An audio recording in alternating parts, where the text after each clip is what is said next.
Well met, and welcome back to Passivecore, the challenge series where our dwarven rogue adventurer Shaghass is forbidden from crafting war in a world of Warcraft. Now, this challenge isn't about speed, power, or combat. Shaghass can only gain experience via exploration and carefully selected quests. This is classic hardcore era World of Warcraft, meaning absolutely no XP via gathering professions, and on top of that, we're using the Ultra Hardcore add-on for that extra layer of difficulty and immersion.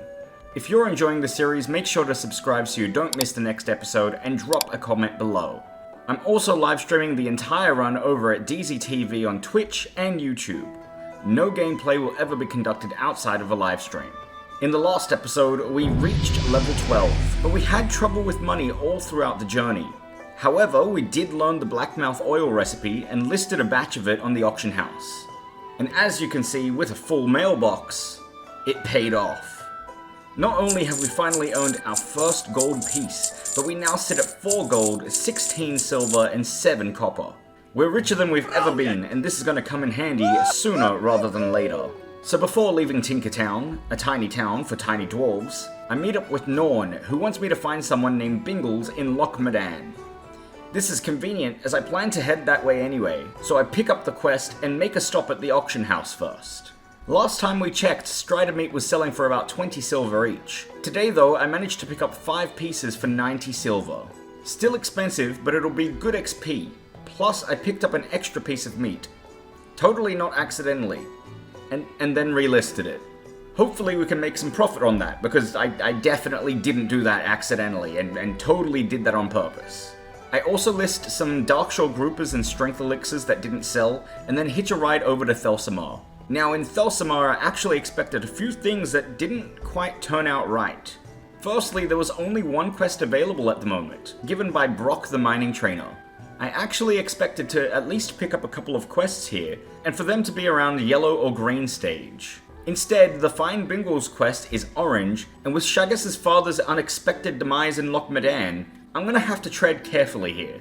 I talk to the Griffin Master for Brock, who hands me a letter. I gain 210 XP, and I'm tossed to fly back to Ironforge. So I take the flight back to where I just came from, talk with Golnir, the mining supplier in Ironforge, for 420 XP, and he wants me to go back to Thelmar. Great. Before taking that flight path, I'm reminded of the donation of wool quest. Now I'm not going to do it just yet, because wool is not so easy to obtain as a pacifist. Normally, getting wool or cloth means killing humanoids, which we obviously can't do, so we'll be buying it off the auction house instead. There's 4 of these donation quests that I'm aware of. All 4 require 60 wool cloth each, which is gonna be really expensive, but this is experience that we can at least rely on in a pinch. I speak with Grith Thurden, obtain 210 XP, and then take the delivery to Thelmar. This final hand-in rewarded me 3 silver, 50 copper, and 1050 XP, wrapping up the quest chain. All things considered, that is a solid chunk of experience, just for some tedious errand running. Now I did promise Loch Modan content today, but after perusing through my quest log, I realize we're not quite ready. I may come back here soon, but for now, there's much more safer options elsewhere. So I head back to Auberdine, a place that treated me very kindly last episode, and it looks like it's going to continue to pay off, because when I land, I notice a few new quests have popped up. The first of which is a very dangerous quest, Cave Mushrooms. Cave. Let that sink in. While this is a quest that we can do, caves are a death trap in hardcore, and especially for a Passivecore challenge like this. But look at that reward. Not only would we get 9 silver, but a fantastic upgrade on a cape. A green Gustweld cloak with 14 armor and plus 2 stamina. This is absolutely something I'll have to consider using a help token on soon, but it's blood red right now, so we'll have to save this quest for later. I also get a task to travel east to investigate a red crystal, rewarding 6 silver. Easy enough. While I'm here, I hand in the Strider meat for 900 experience, learn the Strider stew recipe, and take another look at my quest log. One quest catches my eye. Washed ashore. While this one seems easy, I just have to interact with a washed up colossal corpse on the beach. The corpse is surrounded by... yep. Dastardly Murlocs. I scope it out. Perhaps I could sap a Murloc and interact with the beast before I'm seen. I test the waters, pun intended, and immediately get spotted. I sprint away, but wow, these guys hit hard. They took me down to 40% health in just a couple of hits. So I try fishing nearby in the hopes that someone might vanquish these vile beasts for me. I reach level 150 fishing, but unfortunately no saviors today. We'll just have to come back here later. I continue with the crystal quest, report my findings for 490 experience, and then take a bottle of water from the nearby moonwell to pour onto the crystal. Even though the area is riddled with moonkin, I manage to sneak past them, interact with the crystal, and unlock a follow-up quest. The follow-up rewards a curved wood dagger, which would be an excellent stat stick, with +1 stamina giving us a bit more survivability. So I return to Auberdine, hand in for 475 experience, and take the dagger as my reward. Before taking my leave, I did notice another player running towards the Murlocs I just had trouble with.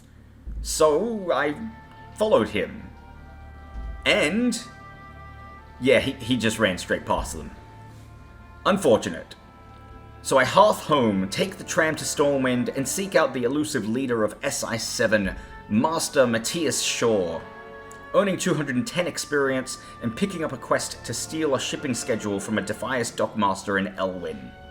Before turning in for the night, I also pick up Dual Wield and Parry, which for some reason was showing it'd parry only 0.000% of strikes, before then updating to 4.44% once I learned it, and then I equipped my curved wood dagger. Looking sharp, but hopefully not sharp enough to do damage. And with that, I rest up at Lion's Pride Inn, ready for another day of adventuring. The next morning, I wake up and check my mail, and collect more sales income from the auction house, bringing me back up to 4 gold, 42 silver, and 56 copper. I set out over to Jared's Landing, expecting this to be quite the difficult task. You see, I needed to pickpocket a little green dwarf elf half-breed, who happened to be one of the Defias leaders. I know for a fact that this little fellow has friends, but yeah, wow, this was actually incredibly easy. I pocket the schedule and make my way over to Westfall. In the last episode, we tried waiting for someone to come and clear out this residence of Benny Blanco, so we can raid the closet and acquire a pocket watch heirloom.